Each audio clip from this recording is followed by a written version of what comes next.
et bienvenue dans une nouvelle vidéo. Aujourd'hui, on fait notre Will I Buy It hebdomadaire.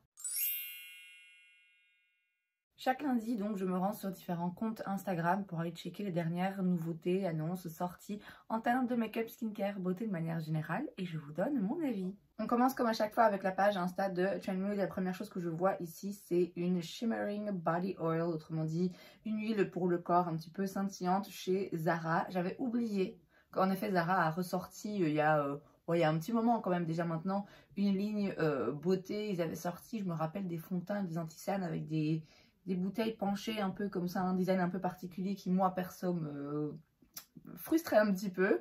Il me semble pas que ça avait des revues forcément incroyables, en tout cas je vous dis j'avais oublié que ça existait. Donc là il s'agit d'une huile pour le corps avec différentes senteurs, la rose, le gardénia, l'orchidée, 12,90 $. Oui, ok. Non, non, les huiles scintillantes, je suis pas contre, mais je suis pas particulièrement en recherche non plus, donc moi ça me dit rien. On a un nouveau produit chez Natasha Denona, c'est un anti-cerne, c'est le High Glam Concealer. C'est donc inspiré de Hygen, son primer qui est sorti il y a un petit moment déjà, qui apparemment avait fait fureur. Il va sortir dans 56 teintes, donc là on n'en voit qu'une trentaine il me semble, mais en principe il y a 56 teintes. Parce que c'est vrai qu'au début quand j'ai vu ça je me suis dit ouais, 56 teintes, franchement c'est raisonnable. Après j'ai pas vu les 56 teintes à quoi elles ressemblent, mais bon je pense que ça va être plus que correct. Je vois pas le prix ici. Il parle d'un anti-cerne hybride où donc vous avez à l'intérieur des ingrédients actifs qui vont aussi travailler sur le long terme pour illuminer les cernes. Il est longue tenue, une couvrance médium et un fini naturel lumineux mat. Ok, donc tout. Moi ça me perturbe toujours un petit peu quand un anti-cerne ou un fond de teint prétend pouvoir tout faire, quoi. Donc c'est à dire que soit tu es mat, soit tu es lumineux, soit tu es naturel. Mais naturel, lumineux, mat, décide-toi. Enfin voilà, a priori je suis curieuse, hein. Je suis curieuse parce que Natasha Denona c'est une marque que j'aime beaucoup pour les fards à paupières, mais c'est vrai que moi j'ai un rouge à lèvres de la marque que j'aime beaucoup aussi, j'ai un fond de teint de la marque que j'aime beaucoup, je pense que c'est à peu près tout. C'est quand même principalement pour les fards à paupières que j'apprécie Natasha Denona, mais bon, je suis quand même un petit peu curieuse. Bon, je pense pas que je vais courir l'acheter, surtout pas avant de voir un petit peu des revues et de voir un petit peu ce que ça donne, mais pourquoi pas. Chez Gucci, on a un highlighter liquide. Je vois pas le prix, mais je le devine beaucoup trop cher par rapport à ce que c'est. Le maquillage Gucci, vraiment, ça me parle pas trop. Ce qui me questionne, c'est le fait qu'on voit 4 personnes avec des couleurs de peau, des carnations très différentes. Donc a priori, ce serait un produit vraiment qui va à tout le monde. Pourtant, il a l'air un petit peu teinté. Mais c'est vrai que là, comme ça, sur les images, ça a l'air de bien donner. Ça a l'air assez joli. Ça a l'air assez donner un glow un petit peu naturel, lumineux. Oui, pourquoi pas. Moi, ça m'intéresse pas. Ça m'intéresse pas et j'ai l'impression que ça va être un petit peu huileux. Je sais pas, j'ai du mal à identifier vraiment à quoi ça pourrait ressembler. Mais de toute façon, moi, ça me parle pas. Chez NARS, on a un nouveau blush liquide, c'est le Afterglow Liquid Blush.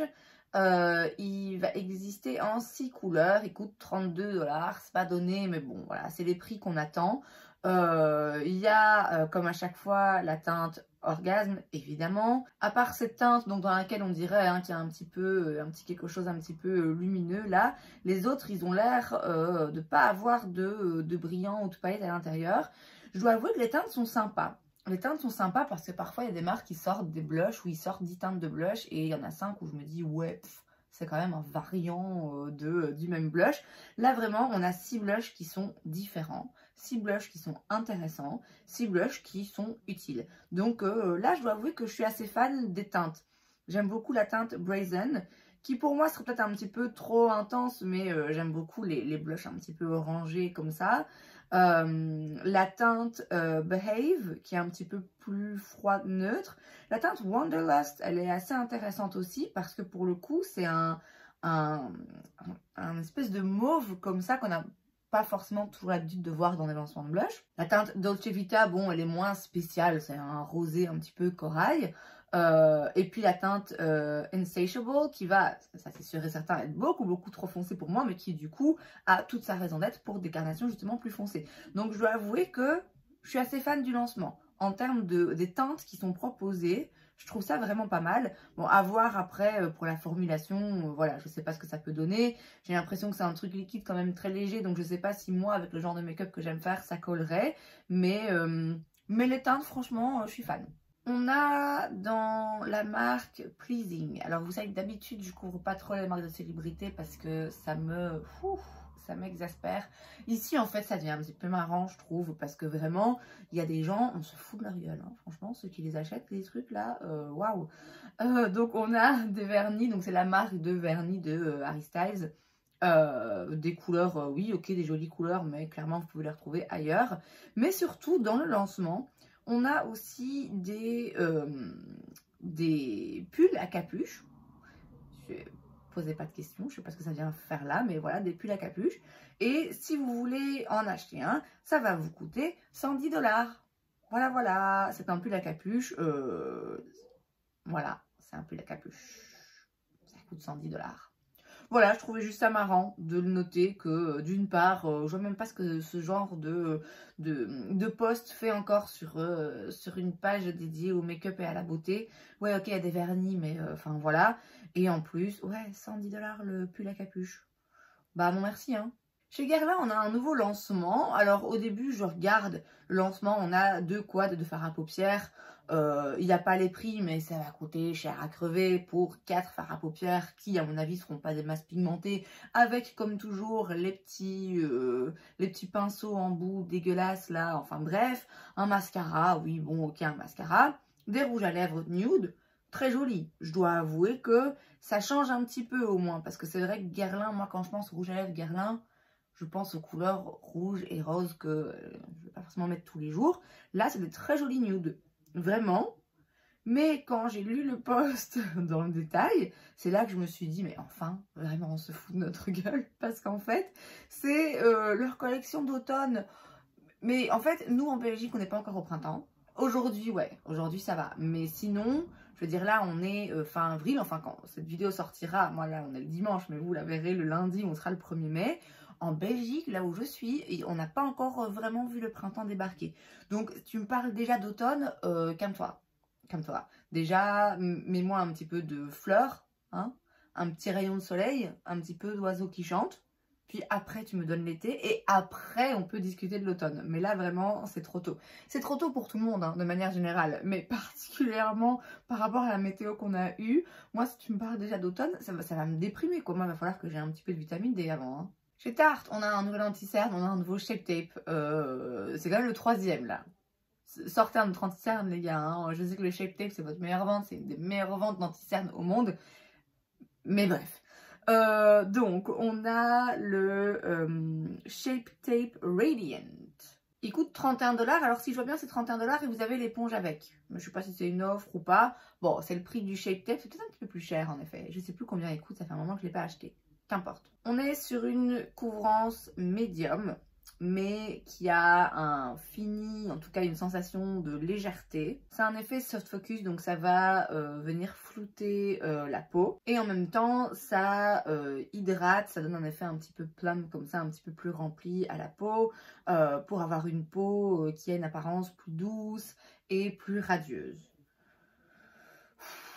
Ok, ok, je sais pas, je suis curieuse tout comme j'étais curieuse pour le Shape Tape Creamy, que j'ai toujours, mais il est un petit peu foncé, donc ça fait un moment que je ne l'ai pas utilisé.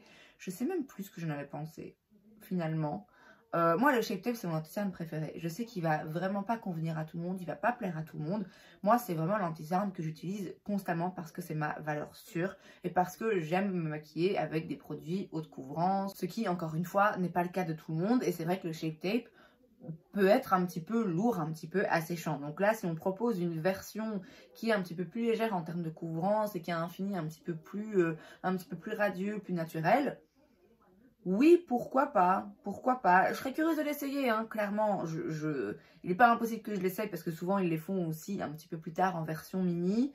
Ouais, je suis curieuse quand même. Chez Essence, on a un nouveau produit, c'est le Baby Got Bronze Bronzing Stick. C'est donc un stick bronzant.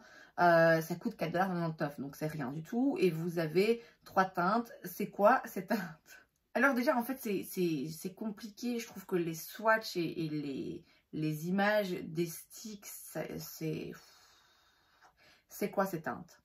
Alors, le plus clair, là, ok, d'accord. Il y en a ensuite un qui est beaucoup plus foncé. Ok, d'accord aussi. Mais alors, il y en a un, celui du milieu, là, dans les swatchs. C'est vert, ça. C'est vert, les gars. C'est quoi cette couleur? Je suis un peu perplexe. Bon, après, je suis d'autant plus curieuse de l'essayer par rapport au fait que c'est même pas 5 balles. Hein, donc voilà, forcément, on se dit, tiens, je vais aller essayer parce que peut-être que c'est un stick bronzant absolument incroyable et que ça peut être une chouette alternative à d'autres sticks bronzants qui parfois coûtent une fortune. Je sais pas, si je le vois en magasin, à mon avis, je le testerai. Mais a priori, les teintes là, elles font pas vraiment envie. Hein. Chez Guerlain, encore eux, on a une nouvelle terracotta, cette fois-ci pour l'été. Ok, d'accord. Si tu me fais tes lancements d'été fin avril, ça va. C'est encore un rien tôt par rapport au fait que moi, j'ai pas encore vu le printemps passer. Mais ça va. Donc là, on est sur une terracotta dans la teinte numéro 3. Donc c'est un produit qui est préexistant. Et simplement, il y a des petits motifs dessus. Et donc, du coup, il y a un petit peu de couleur en plus. Bon, c'est joli, hein. Le pan est très joli, mais vous allez l'utiliser 3 fois, il n'y aura plus ça. Et les terracottas, elles sont très très bien. Bon, il y a moyen de trouver moins cher. Hein. Chez Colourpop, on a une nouvelle collection. Vous ne pouvez quand même pas faire un All I Buy It sans Colourpop. C'est la Lavender Collection. Comme d'habitude, il y a un petit peu de tout. Il y a des Super Shock, il y a des produits pour les lèvres. Il y a un highlighter très coloré. Bon, alors après, j'imagine que quand on mélange tout, ça donne quelque chose de différent, mais un peu trop coloré quand même à mon goût. Et il y a une palette dans des tons, du coup, lavande. C'est pas du tout des teintes qui me parlent. C'est trop... C'est un mauve trop bleuté et trop froid. C'est trop... un peu qui tire vers le gris. Non, alors ça va pas aller à tout le monde. Hein. Très franchement... et moi, même si ça pourrait m'aller, je sais que ça me plaira pas. Charlotte Tilbury sort un nouveau rouge à lèvres en édition limitée pour 38 $. C'est la teinte Coronation Red pour le couronnement du roi Charles III, c'est ça, 3, enfin bref. C'est une très jolie couleur, hein, c'est un très joli rouge, c'est cohérent par rapport à la marque qui est britannique. Charlotte Tilbury elle est britannique, donc voilà. C'est cohérent par rapport à la marque en termes de couleur aussi, parce que c'est vrai qu'elle fait des très jolis rouges à lèvres, des très jolies teintes, toujours très flatteuses. Et là c'est le cas aussi, c'est un très joli rouge. Est-ce que c'est un rouge différent de ceux que j'ai déjà ? Bon, je pense pas. Donc 40 balles pour un rouge à lèvres rouge, en sachant qu'il y a moyen de trouver d'autres rouges à lèvres rouges qui sont aussi très jolis. Voilà, c'est un petit peu beaucoup. Maintenant, clairement, si vous êtes fan de la marque, c'est en édition limitée, ça vous parlera, mais moi, c'est pas le cas. Chez Sol de Janeiro. Alors, Sol de Janeiro, j'ai l'impression qu'ils viennent comme Colourpop. Toutes les semaines, ils sortent quelque chose. C'est moi ou je rêve? Donc c'est des perfume mist, donc des parfums, mais vous savez, des trucs très légers là. En édition limitée, vous avez 3 teintes, pas du tout, 3 senteurs. Ça coûte 24 $. Oui, donc c'est des brumes parfumées, hein, donc c'est pas des trucs qui restent très longtemps sur la peau. Je doute pas du fait que ça sente très bon parce qu'ils sont très doués pour leur senteur. Mais ouais, non, a priori, c'est pas le genre de truc dont j'ai besoin. Huda Beauty sort des Lip and Cheek Stain. Il y a 5 teintes, je vois pas le prix. Donc le produit s'appelle Lip Blush et c'est donc une encre en fait qu'on peut utiliser sur les lèvres ou sur les joues. L'avantage c'est que ça va légèrement tacher en fait les lèvres ou les joues du coup et donc ça va vraiment tenir. J'ai vu, il me semble, sur le compte Insta de Huda Beauty qu'elle appliquait un produit donc, sur les lèvres, qu'ensuite elle retirait le surplus de produit pour garder juste la teinte en fait sur les lèvres. Ensuite elle mettait un gloss transparent et du coup il n'y a pas de transfert. La teinte reste mais ne transfère plus une fois qu'on a retiré l'excédent. Donc ça peut être intéressant. Après, bon c'est pas révolutionnaire. Et c'est en plus le genre de produit sur les lèvres, ok. Sur les joues, moi je m'y risque pas. Je m'y risque pas parce que en regardant les swatchs comme ça vite fait, moi ça m'a pas l'air hyper harmonieux. J'ai l'impression que c'est le genre de produit qui à coup sûr va faire des taches un petit peu dégueulasses et qui va être difficile à avoir un résultat, oui, harmonieux quoi. Non, là franchement ça me parle pas, c'est pas le genre de produit qui me parle en fait. La Neige sort un nouveau Lip Sleeping Mask, donc c'est leur masque de nuit là pour les lèvres, dans la, encore une fois pas la teinte, dans le goût Cherry Blossom, donc fleur de cerisier. Non merci. Je sais que c'est un masque que tout le monde adore, vraiment, les critiques sont toujours très positives, je le déteste. On avait fait une vidéo déjà, une revue des revues il me semble. Sur moi il fonctionne pas en fait, il fonctionne pas du tout, il fait pire que mieux. Moi il me donnait des crevasses carrément, enfin c'était une horreur. Je doute pas du fait qu'il fonctionne très bien sur beaucoup de personnes, hein, parce voilà, on le voit dans les revues, hein. Mais moi malheureusement il fonctionne pas sur moi. J'avais celui aux fruits rouges qui était délicieux en plus, mais ça m'a bousillé les lèvres. Chez Tarte, on a un Maracuja Juicy Shift Plumping Lip Trio. C'est donc un baume qui réagit avec le pH naturel de la peau, blablabla. C'est donc un set avec 3 teintes. Alors, faut m'expliquer. Est-ce que ça a des teintes ou est-ce que ça réagit au pH de la peau? A priori, ça fait un petit peu les deux, ok, j'ai compris. Mais pour moi, c'est... Enfin bref. Ça coûte 39 $. Les Maracuja Juicy Lip machin là, je voudrais bien en tester parce qu'ils ont l'air vraiment extraordinaires. Je prendrais pas ceux-là et je prendrais pas un trio avec 3 teintes. Bon certes, 39 $ pour 3 teintes finalement ça revient à pas grand chose par rapport au prix d'un produit comme ça, mais en l'occurrence c'est pas du tout des teintes qui m'intéressent, donc pour moi ça n'aurait pas beaucoup d'intérêt, mais bon si vous voulez les accumuler pourquoi pas. Et enfin on a une collaboration entre Root Cosmetics et Choupa Choups, donc la marque de sucettes, bonbons ou sucettes ou sucettes, bref, on a quand même beaucoup de choses. Alors c'est pas si bon marché que ça. J'avais en tête que Root Cosmetics c'était une marque quand même pas chère. Bah finalement, bof, hein, parce que on a quand même des blushs là ombrés à 9,50 $. Bon, c'est pas cher, hein, c'est pas du prix vraiment haut de gamme, mais j'avais en tête que c'était encore moins cher que ça. Et on a des palettes avec 12 teintes qui coûtent quand même 22 $. Bon, je trouve pas ça donné, surtout que là en plus, bon, c'est des teintes très naturelles, très nude. J'ai un peu de mal à comprendre l'association en fait entre tous les produits, puisque d'un côté vous avez des liners, si je vois bien, qu'on active avec de l'eau là, très colorés, ce qui a du sens pour une marque de bonbons, et puis après on a des palettes hyper nude, donc voilà. Les blushs ombrés sont jolis, même si c'est vrai que d'habitude ce genre de produit j'aime pas trop. Là je trouve joli à regarder, mais ouais non, hein. On passe sur la page de Point Click Vibes. J'ai l'impression que c'est long aujourd'hui, non? Il me semble qu'on a beaucoup de choses. On commence avec des nouveaux blushs et highlighters en stick de la marque La Bouche Rouge. 45 $ chaque. C'est cher, non? Ça me paraît vraiment cher. La Bouche Rouge, il me semble que j'en ai entendu parler. Je me demande si à un moment donné, ils n'avaient pas fait des collaborations, des trucs sponsorisés, machin, avec quelques influenceurs français. C'est le seul moment où j'en ai entendu parler. Ouais, bon, les sticks de blush, ils ont l'air hyper intenses. Et puis après, les sticks d'highlighter, par contre, ouais. Bon, non, ça m'intéresse pas trop. Et en plus, c'est franchement cher. Chez Shu Uemura, on a une collaboration avec Peko. Je sais pas ce que c'est. Vous avez un petit peu de tout. Vous avez des petites palettes là avec 6 fards, un petit peu de neutre, un petit peu de coloré.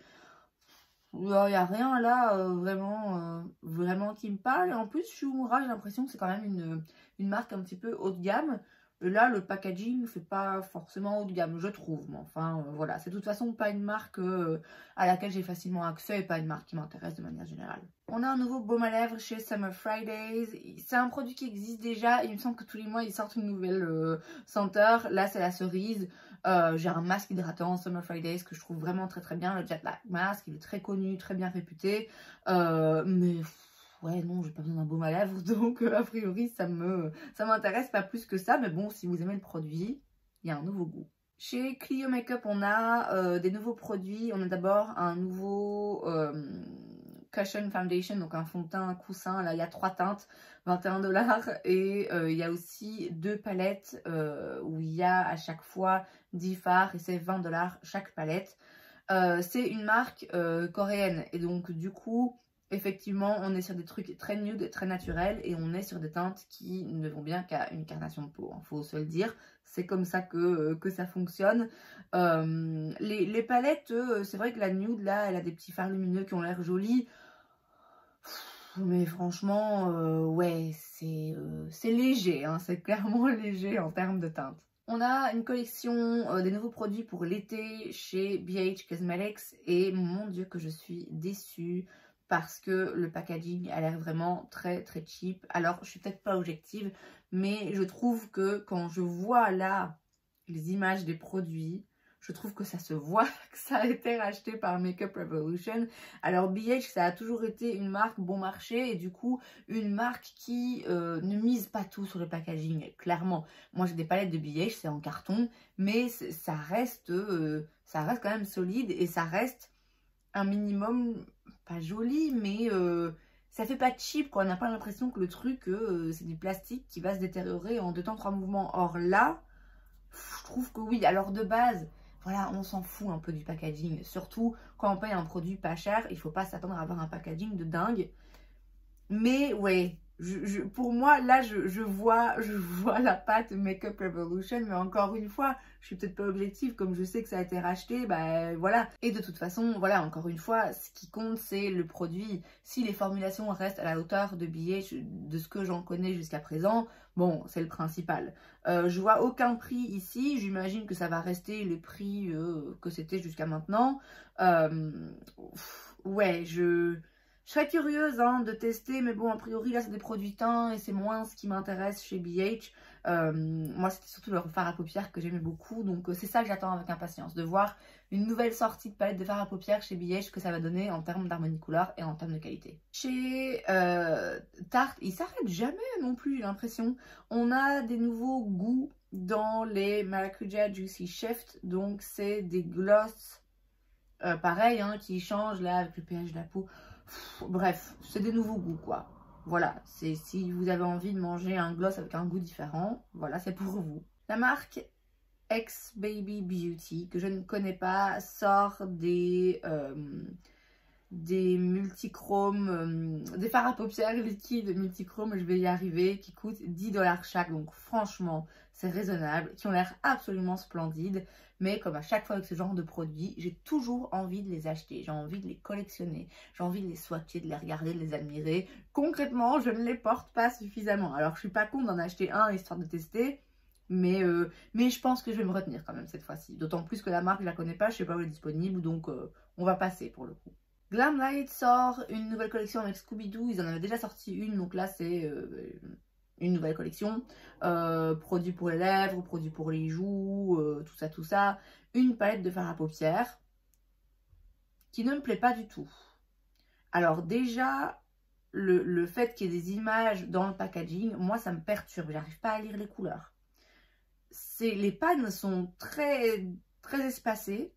Ça me perturbe aussi, je n'aime pas ça, c'est un gaspillage d'espace, enfin je ne comprends pas. Les couleurs sont rangées, j'ai l'impression un peu n'importe comment. Non, la palette, là, il y a un truc qui va pas. Rien de la regarder, ça me file la nausée un peu, donc non, ça va pas m'intéresser du tout pour le coup. Chez Maybelline, on a un nouveau produit, c'est les Color Tattoo Eye Sticks. C'est donc des sticks de fard à paupières crémeux, hein, voilà, pour utiliser sur les paupières. Bien vu, Émilie. Il y en a donc des mats et des lumineux. Il y a des couleurs assez nude et des couleurs un petit peu plus fun, un petit peu plus différentes. Bon, c'est rien d'hyper intéressant. Moi, c'est pas le genre de produit que j'aime utiliser particulièrement. Maintenant, c'est vrai que ça a un côté très pratique. C'est quelque chose, ce genre de produit de stick comme ça, fard à paupières en stick qui existe chez Laura Mercier et chez Hourglass, qui sont assez bien réputés, mais qui coûtent assez cher. Donc c'est vrai que si vous aimez ce genre de produit facile à utiliser, bon, là, vous aurez un prix un peu plus raisonnable. Ce que j'apprécie, c'est qu'il y a un petit peu de tout, qu'il y a des couleurs un petit peu plus nude et il y a des couleurs aussi un petit peu plus fun qui sortent un petit peu de l'ordinaire. C'est intéressant de voir ça de la part de Maybelline parce que c'est vrai qu'ils prennent pas souvent beaucoup de risques en termes de couleurs. Mais voilà, moi je sais que ça va pas m'intéresser. Et enfin, chez Peripera, on a deux nouveaux produits. Ce sont des palettes multi-usages où vous avez donc blush, highlighter et fard à paupières. C'est aussi une marque coréenne, hein, il me semble, d'où les harmonies de couleurs qui sont toujours très très claires, très soft, très nude. Oui, ok, c'est joli, mais moi, les palettes multi-usages, c'est vraiment... vraiment pas quelque chose qui me plaît et que j'utilise. Et voilà, et là en plus, bon, c'est nude, c'est rosé, c'est joli, mais c'est rien de non plus révolutionnaire encore une fois. Et c'est donc tout pour cette vidéo, j'espère que ça vous a plu. Si c'est le cas, n'hésitez pas à laisser un like. Vous pouvez aussi vous abonner à ma chaîne parce que c'est gratuit, donc pourquoi pas. Et moi, je vous vois la prochaine fois. Bye!